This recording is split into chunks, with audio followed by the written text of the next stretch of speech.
So over the past couple of days, we've seen some intriguing new information about the Switch 2, so today we're diving into everything that surfaced and what it could mean for Nintendo's next generation console. Hey everyone, welcome back to the channel. So it seems like every day we have new Switch 2 information come out, and I've kind of gathered up several things, and we'll start here with a mock-up at CES. So Genki, the accessory maker for the current Switch, had showcased a mock-up of the Switch 2 on the show floor. And while it's a 3D printed model, it includes some interesting features like the magnetic functionality for attaching the Joy-Cons. Here's a quick clip from the show floor showing how the Joy-Cons snap into the device. One notable detail is the flap underneath the Joy-Cons, but I believe that's part of Genki's case design and not part of the actual Switch 2.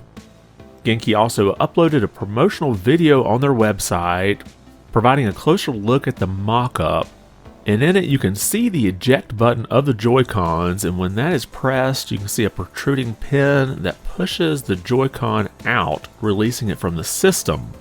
Now this mechanism prevents accidental detachment, especially since the Joy-Cons fit snugly into the main unit and then is secured by the magnets.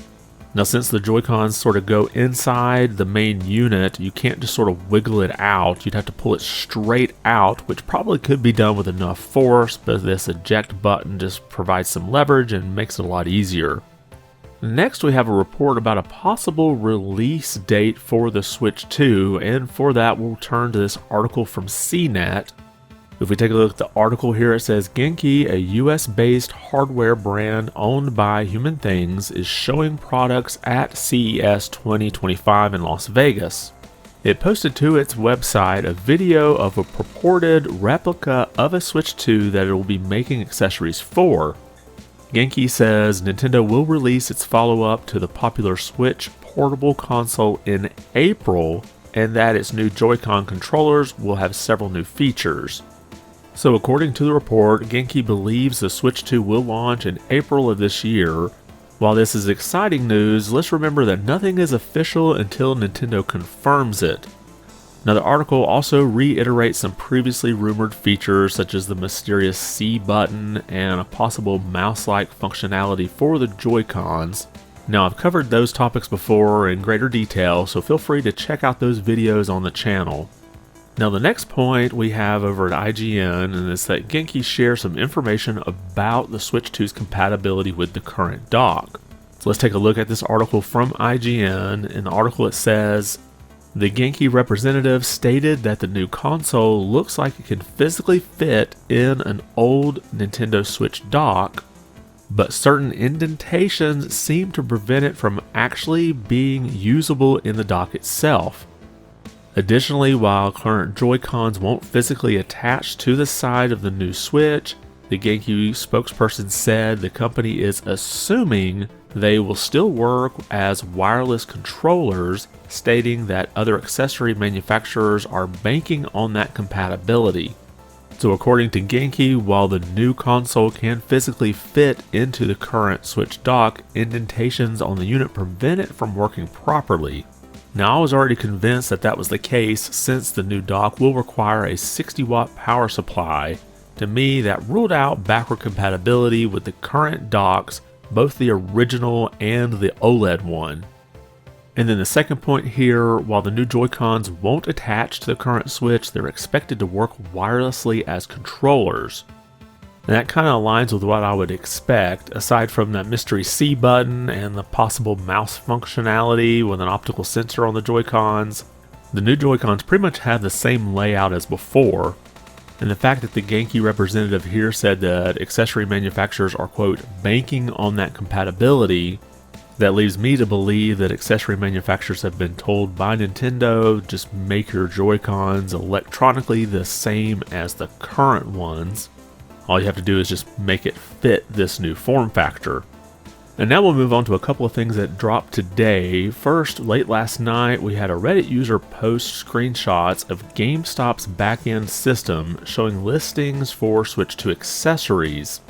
Now these include Switch 2 EXP micro SD card and a Joy-Con charger grip for Switch 2.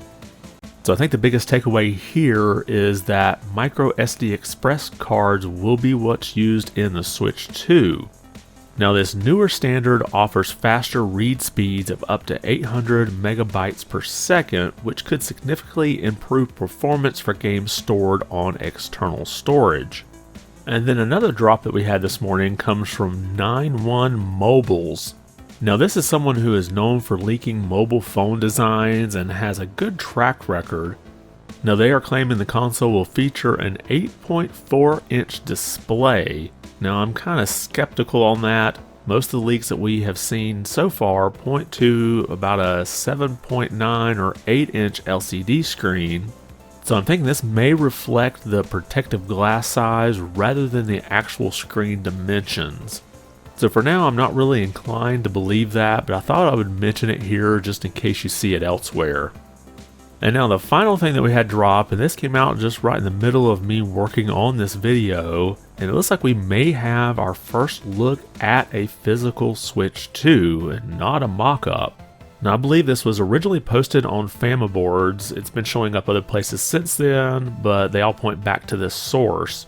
Now there is speculation that this unit might actually be a dev kit and not the final product because you can see the bezels are much larger than what we have seen in the recent mock-ups. We also know that this isn't the current Switch because the current Switch has a small gap between the system and the Joy-Con right there at the top edge.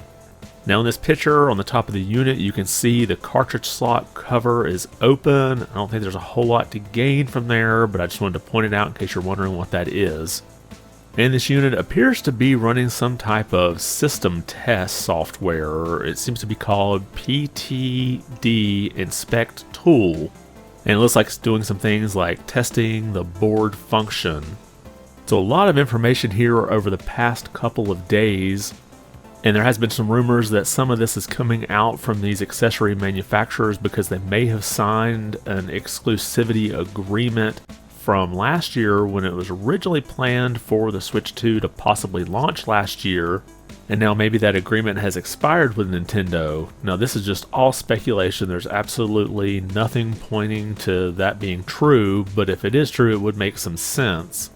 But I would hope Nintendo's lawyers would be smart enough to say you can't reveal anything until we reveal it first and not put like an actual date on there. But let me know your thoughts below. With all this information coming out, do you think we're going to see the reveal for the Switch 2 sometime in this month?